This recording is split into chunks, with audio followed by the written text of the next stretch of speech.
Hello friends, ఎలా ఉన్నారు? బాగున్నారా? మేము కూడా చాలా బాగున్నామండి. మీరు ఎప్పుడు పూర్ణం బూరెలు మామూలుగా శనగపప్పుతో చేసుంటారు. ఈసారి ఇలా ట్రై చేయండి. చాలా టేస్టీగా ఉంటుంది, డిఫరెంట్గా కూడా ఉంటుంది. అందుకోసం అని చెప్పి నేను మనం దోసపిండికి ఎలా రెడీ చేసుకుంటామో అలా చేసేసుకోవాలి. నేనేం చేశానంటే మినపగుళ్ళను ఆల్రెడీ పిండి ఆడించేసుకున్నానండి. నాకు షాప్లోకి వెళ్ళడానికి టైం ఉండదని చెప్పేసి వచ్చాక మిక్సీ పట్టాలి ఇదంతా ప్రాసెస్ అని నేను పిండి ఆడించుకున్నాను. అది ఒక గ్లాసు, అలాగే వరిపిండి ఒక గ్లాసు కలిపి ఉప్పు కలిపేసి దోసపిండిలాగా నేనైతే రెడీ చేసేసుకున్నాను. ఆ తర్వాత పొయ్యి మీద పెసరపప్పు పెట్టేశాను.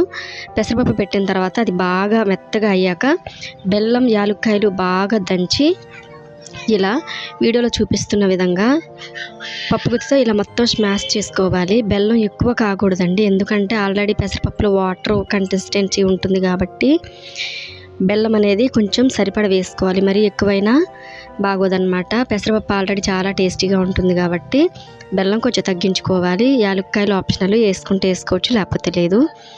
నేనైతే ఇలా చేశాను. వీడియో కంప్లీట్గా చూడండి. స్కిప్ చేస్తే మీకు అర్థమవుదు.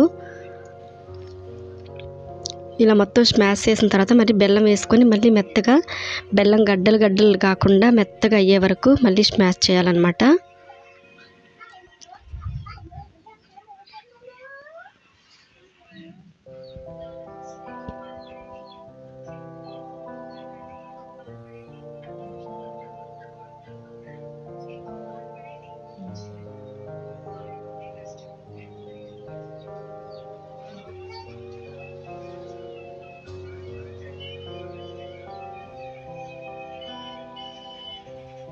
తర్వాత యాలక్కాయలు కూడా నలగొట్టుకొని వేసేసుకున్నాము.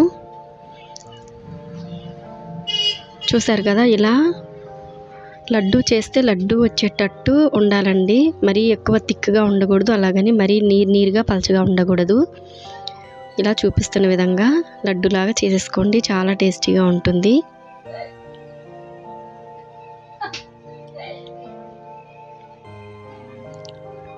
విడిపోకుండా ఇలా చేసినమ్మటే లడ్డు వచ్చేయాలండి, విడకుండా. ఎంత బాగుంటుందో చూడండి. ఇలా చేసిన తర్వాత ఆయిల్ పోసుకొని ఆయిల్లో మామూలుగా దోసపిండిలో డిప్ చేసుకున్నట్టు పూర్ణం బూరెలు చేసినట్టే చేసేయాలండి.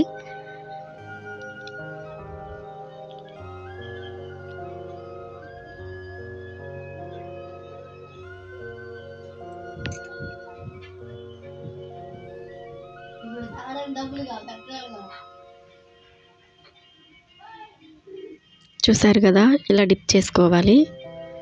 ఆల్మోస్ట్ మొత్తం ఇలా డిప్ చేసుకున్న తర్వాత ఇలా ప్యాన్లో వేసేసుకోవాలి.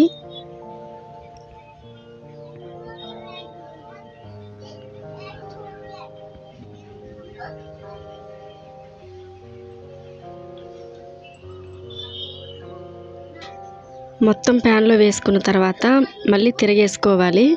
చూసారు కదా ఎలా ఉందో. అసలు కాలకుండా తీయకూడదు, పెసరపప్పు కూడా విడిపోతుంది, బూరి కూడా సరిగ్గా రాదనమాట ప్రాపర్గా. చూసారు కదా ఎంత బాగా వచ్చిందో. నేను ఇది చేయడం ఫస్ట్ టైం అనమాట. మంచిగా వస్తుందో రాలేదో అనుకున్నాను, చాలా బాగా వచ్చింది. మీకు కనుక ఈ వీడియో నచ్చినట్టయితే షేర్ చేయండి, సబ్స్క్రైబ్ చేయండి, అలాగే ఒక చిన్న లైక్ కూడా ఇవ్వండి. మీ లైక్ అనేది నాకు చాలా మోటివేటివ్గా ఉంటుంది. చూసారు కదా, ముక్క విరగకుండా లోపల ఆ ముద్ద అనేది, లోపల స్టఫింగ్ అనేది చెదరకుండా ఎంత బాగా వచ్చిందో. మీరు కూడా ఒకసారి ట్రై చేసి ఎలా ఉందో కామెంట్ అయితే చేసేయండి. మా పాపని ఎలా ఉంది అని అడిగితే నేను చెప్పను అనేసి అంటుంది. చూసారా,